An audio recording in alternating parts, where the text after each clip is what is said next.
How have professing Christian people hindered children from coming to the Lord?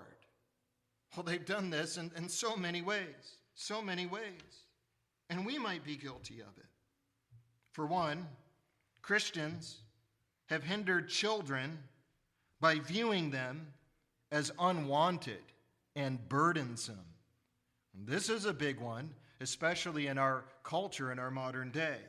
Viewing children as unwanted and burdensome.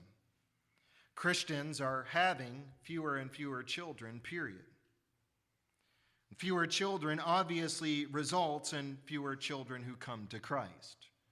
If fewer children exist among Christian families, then by consequence, fewer children come to Christ.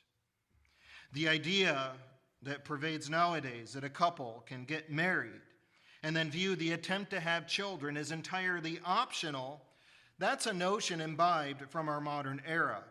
But it is unbiblical, and it was never believed by any Christian church or denomination prior to the early 1900s. Increasingly, since the invention of contraceptives and abortifacient drugs, and since the cultural revolution of the 1960s, which pretty much changed everything, including the perspective of the church on this matter, Christians are having less children. Yet God said, "Be fruitful and multiply," and he never revoked that command. Be fruitful and multiply and have dominion. That's the creation mandate.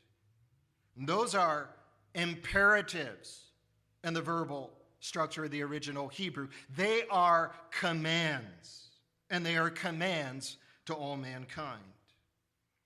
Solomon said in Psalm 127 that children are a heritage from the Lord, and the fruit of the womb is a reward, a blessing of God.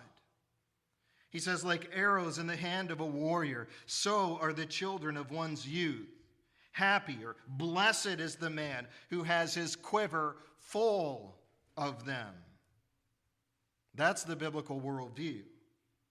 Now, I'm not promoting the views of the so-called quiverful movement, which goes on something of an extreme, but I am saying that children should be welcomed. Children should be desired among Christian families. And Christians should seek to have as many children as possible as sanctified wisdom would dictate. Why? Well, so we can, with the help of God, lead them to Christ and raise up a generation of successors who advance the cause of Christ's kingdom in the world.